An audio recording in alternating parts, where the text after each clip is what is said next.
There was a tweet making the rounds a few days ago. The harem route in these games have gotta go because they're uncomfortable to watch and completely out of character for each protag. You're telling me the guy who ruined his life because he tried to stop a sexual assault is the same guy who will play with a bunch of women's hearts, skull emoji? The response to this tweet has been mixed, to say the least. Some disagree for a few reasons, while others agree wholeheartedly. But the harem ending isn't what I'm here to talk about. What got my mind racing was when people argued the idea that it was out of character for Joker to do it. While I'll agree that the harem ending is ultimately the fault of the player, I couldn't help but ask if it was actually in character or not. Sure, someone can know sexual assault is bad while also being a massive cheater, but would Joker be one to cheat? My first thought was that no, it's not in character. But then came a few tweets that got me thinking even more. Persona protags are meant to be blank self-inserts that parrot the beliefs and viewpoints of the player. The main characters are meant to be blank slates. They barely have any character. The main character is you. Whatever you do is in character. I realized that asking whether or not it was in character was begging the question.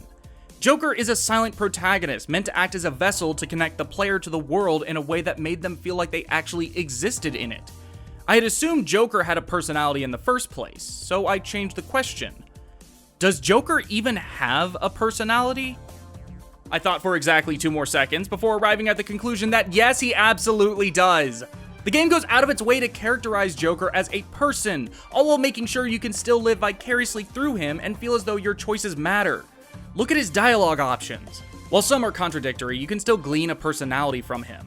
He can be playful, teasing his friends and acting like a sarcastic brat at times. Look at his face during the 2D animated cutscenes. He's flamboyant and clearly enjoys being a phantom thief. Listen to what others say about him. He has a strong sense of honor and justice. Someone who's willing to put what he has on the line in the hopes of improving things for himself and others. He's quiet yet is determined, defiant yet loyal. When the Persona 5 anime came out, they didn't invent a personality for him. All they did was pick his dialogue options. Based on this, I still do not think he would be someone who would betray all those women. He's too loyal and honorable to do so in my opinion. Sure, the option is still there, but having that option doesn't necessarily mean it makes sense for one to do it. It's a matter of ludonarrative dissonance, the division between what happens during gameplay and what happens in the narrative. Nathan Drake kills thousands across the entire Uncharted franchise, but narratively, those deaths have zero intended effect on who he is as a person. The truth is, Joker is just one type of silent protagonist. One meant to not only allow the player to insert themselves into the world, but one who is also meant to be an actual person within it. Someone with thoughts, feelings, and agency, but never to the point of overriding what the player thinks and wants. The concept of a silent protagonist actually exists on a spectrum of sorts. On one end, you have characters like your Dragon Quest protagonist, your Gordon Freemans, and the early incarnations of Link in the Legend of Zelda series. Someone with no personality, reserved facial expressions, and leaves little impression upon the player beyond the idea that this is what they look like. The protagonist may have some personal connections to the world and the people in it, but those relationships are usually not properly explored. For instance, in Ocarina of Time, Link has a pre-established connection to the Kokiri Forest and those that live there. But when the Great Deku Tree dies, Link himself has no reaction whatsoever to what is happening. Whatever emotion is in this scene is conveyed through Navi over Link. Whether this is the result of the developer's creative intentions or a limitation of the hardware at the time, what matters is that we're left with a character whose feelings never override the player's. If the player feels a connection to the tree, Link will feel sad in their mind. If the player feels zero connection, Link will move on as if nothing happened while Navi says goodbye. The scene is still clearly intended to be sad, but the player is the one projecting feelings and emotion onto Link. In film, this is called the Kuleshov effect. You show the viewer a woman, followed by a man's face, and people think he's in love. You show a bowl of food, then the same man's face, and people think he's hungry. Kid in a coffin, man's face, people think he's sad. Meanwhile, the director literally told the guy to stare blankly into the camera. In both of Link's N64 adventures, I'm pretty sure he only has 2 real expressions. Expressionless, and oh my god! Compare this to Link from the Wind Waker. While they're not dead, Link's goodbye to the island he grew up on and its people at the beginning of the game is a very emotional moment, with Link himself clearly having his own feelings on the matter that may or may not align with the player. It gives this Link his own sense of character. He's not just a vessel for the player to insert themselves into. He's his own person with thoughts, feelings, and desires.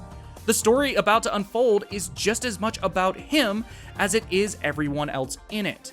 Wind Waker Link and Joker, I would say, exist on the other end of that silent protagonist spectrum.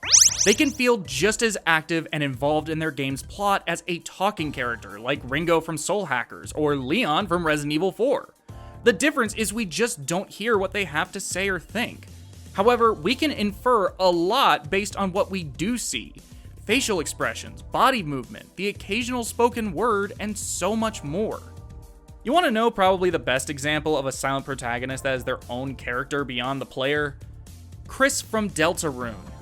You are literally taking over this person's body in order to puppeteer them into doing what you want. Meanwhile, they're actively trying to fight against and reject you. Of course, they do this because Chris is actually kind of a horrible human being who may very well be the main antagonist of the game. Once free of your control, Chris proceeds to slash the tires of Toriel's car, open a dark fountain in their own home, and endanger their mother and friend. And one time even stole a slice of pie in the middle of the night. Honestly, Deltarune is a very interesting exploration of the concept of silent self-insert protagonists. The first thing you ever see upon booting up Chapter 1 is a character creation screen that proceeds to throw your character out, making it clear that your choices don't matter here. It's the other side of the Undertale coin. That game was all about you having free will to make moral choices, with the game making it clear that everything that happens is because of what you did. Then comes Deltarune, which is all about how you don't have any choice, and if anything, you're actively suppressing someone else's free will in order for you to have even a modicum of control. It makes you think about the ethics of it all. Well, there is the Snowgrave route in Chapter 2, which is more akin to how Undertale did its pacifist genocide routes, and is the complete opposite of what Chapter 1 was doing. Wonder where Toby is going with this. I'm getting off topic, sorry. But yes, Joker from Persona 5 is very much meant to be a self-insert.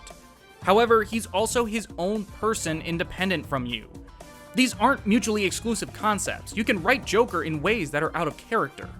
In fact, let me give you an example of an instance where he's written out of character that's in the game itself. And no, it's not the Harem route. Every single bad ending in Persona 5. Spoilers ahead, if you care. I already spoiled Deltarune, so whatever. Are you gonna sit there and tell me that Joker would sell out the Phantom Thieves to the police after everything he's gone through? That he would make a deal with Yaldabaoth, sacrificing everyone's free will and resigning them to be controlled by a literal false god, all for fame? That he would choose to let everyone live in a false reality, including letting Sumire continue to live in a delusion brought about by survivor's guilt, depression, and suicidal tendencies? No, I don't think Joker would do any of that. Yet all of that stuff is in the game. The difference is you, the player, are the one making that decision.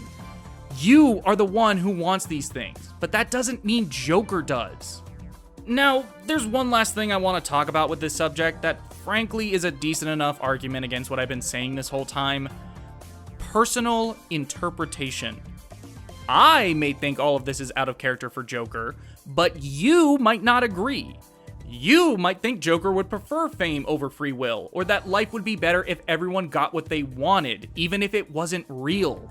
The great thing about art is that we can look at an objective text and come away with two completely subjective meanings. I can look at Eren Yeager and see him as a detestable, horrendous monster who committed the worst crime imaginable. Yet someone else can look at him and see a sympathetic man trying to save his people from genocide through heinous actions he has no choice but to make. While I would have feelings if someone was to tell me they side with him, the fact of the matter is that neither of us are necessarily wrong in how we interpret Eren. You can look at Joker selling out his friends less as him selling them out and more as him trusting Sai enough to believe she would do the right thing. The deal with Yaldabaoth is made because Joker believes it's the best course of action to ensure society's safety. Joker could even agree with Maruki in your mind. We could sit here for hours on end arguing, but knowing how the internet works, it's unlikely that either of us would change our opinion on how we view this character. Basically, I think the Harem route is out of character for Joker. You might agree or disagree for various reasons, but the lesson you need to learn is that I'm not gonna fucking argue with you over it.